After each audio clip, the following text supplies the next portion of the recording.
Prior to joining PIB, I worked for a number of years in traditional IT, so everything from IT management, contracting, those sort of areas, consultancy. And it was during one of those posts when, should we say, hacking kind of really started to take the headlines. And I was called up by one of the directors, and he took me into his office and he said, right, I want you to make my machine unhackable. I said, I can't. He said, you can. I said, no, can't, genuinely can't. And he goes, but you can. I said, I can't. And he goes, what are we paying you for? I thought, well, that's a bit harsh. I said, look, best we can do is keep ahead of the game. So all we can ever do, we can try and be one step ahead. So we put controls in place, we put measures in place to prevent these things, but we have to accept that they're good too. So it may still go wrong. At which point he said to me, right, I have things on my PC that I don't want anybody in the world to ever see. I thought, well, that's interesting.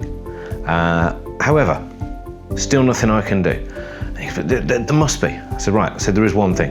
I said, well, we don't like to talk about it in IT, but there is one thing we can do. He says, great, do it. I said, right, fine, I'll do it. So I said, have you saved everything? He said, yeah. I said, great. So I reached around the back of his PC and I pulled out all the cables and everything went off. And I said, well, there we go, we've done it. Your machine can't be hacked now.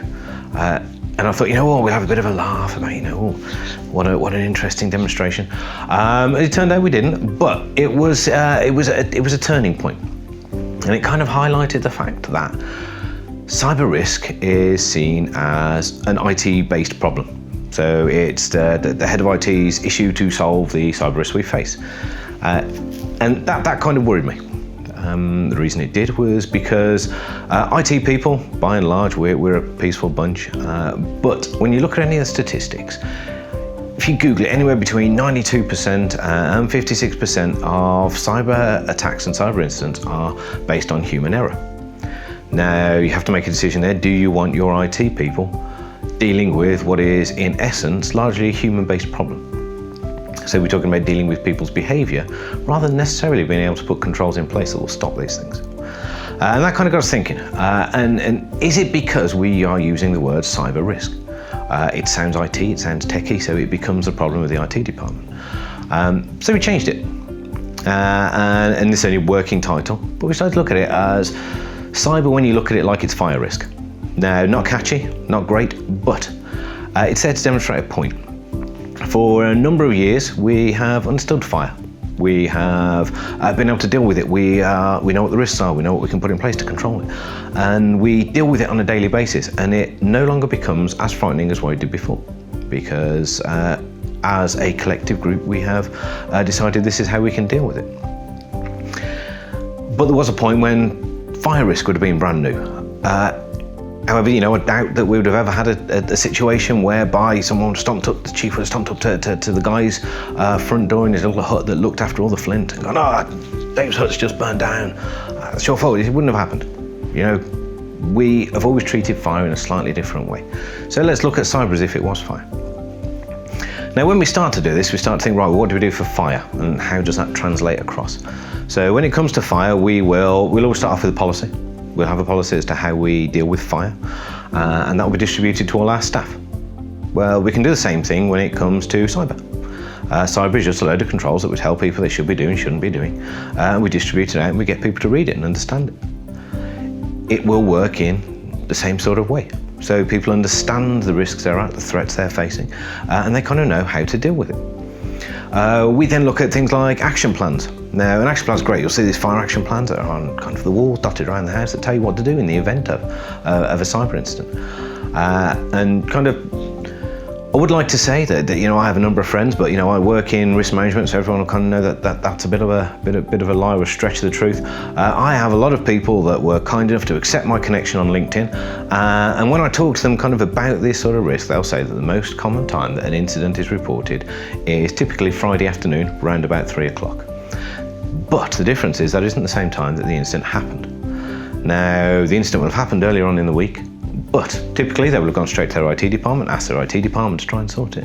Their IT department, not wanting to be wrong, will have kind of spent an amount of time trying to figure out what to do. If it's a ransomware attack, they may decide to pay the ransom themselves. But then they'll get to a point where they go, right, no, we need to seek help. But when you think about this and translate it back to kind of like our fire example, How often would you turn up to your building, notice it's on fire, and just go, right lads, grab the extinguishers, let's see what we can do. If we haven't managed to get it under control by Friday afternoon, we'll phone the fire service. You wouldn't. Well, I'd at least like to think you wouldn't. People don't. People know how to react. Now, that's just because it has been ingrained in us for years. We know how to understand that. We know that if we see our building on fire, we phone the fire service. We should treat cyber in exactly the same way. We should phone the people that can help. Now, whether that's the police force, you know, they have dedicated teams that deal with these sort of things. They're a great resource. And you can kind of pick them up and they will be able to help you. If they can't, you know, they'll point you in the right direction of websites you can look at that may be able to kind of help support you through the issue. Equally, you know, hopefully you'll be insured against it. You know, there's the standard risk transfer method is you make that risk somebody else's problem. So you buy cyber insurance in exactly the same way as you insure your building against fire. You know, you have that in place so that when the worst does happen, and I say when rather than if, when the worst does happen, you can phone somebody up and they'll support you through it, whether it's financially or through technological staff that can help and kind of get you back to where you were. But we have all these kind of things in place. And that kind of, when we talk about those sort of things, we kind of talk about it, we see all the threats that people face nowadays with things like the ransomware attacks. But what we'll tend to do is we'll get attacked by ransomware and we'll go, oh no, that's really bad, we don't want to get attacked by ransomware, but here's a ransom, it's £10,000, and we'll go, oh, that sounds bad, but we'll have to pay because we need all our data back. Now, we don't necessarily have to do that. You know, there are places out there that can help us. But it kind of comes along to the same thing. If we were to turn up to work and there's a guy there pouring petrol through the data box going, right, you know, I'm going to set your building on fire. And I'll tell you what, if you pay me £20,000, I'll stand around afterwards and I'll give you a hand with one of the fire extinguishers. You wouldn't, you'd phone the police. Straight away, you go, no, I'm not paying you to help me put out a building that you just set on fire. You phone the police. Why don't we do the same when it comes to cyber? So you've got your policy, you've got these things that you kind of send out to educate people. And that education path is possibly one of the most important ones you'll do. And when we look at fire safety, again, we do exactly the same thing. We do training, we do drills, we get people aware of what they should be doing. And every 6 months we send people out into the car park. And when they stand there, they go, oh yeah, that's great, we managed to do it in under 2.5 minutes, brilliant, well done guys, you're all safe. But we very rarely do the same sort of thing when it comes to our cyber risks. Now, there are loads of places out there that you can get stuff from, and some of the stuff's absolutely brilliant, and you can kind of be testing people. You can have emails sent in that will pretend to be spam.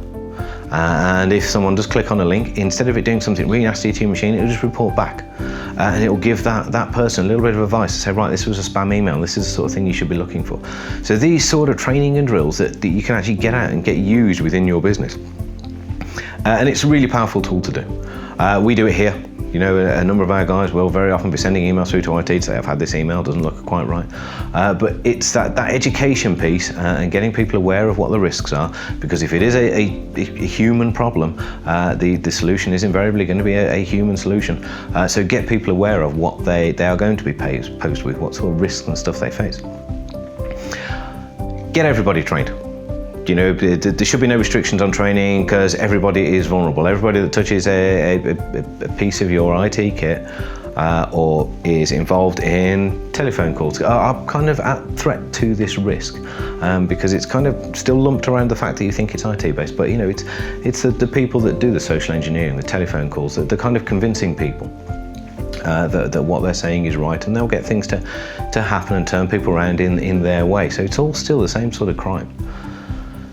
So once we've gone through all our training and drills, there are other things that we can do. So these things are kind of to detect and prevent.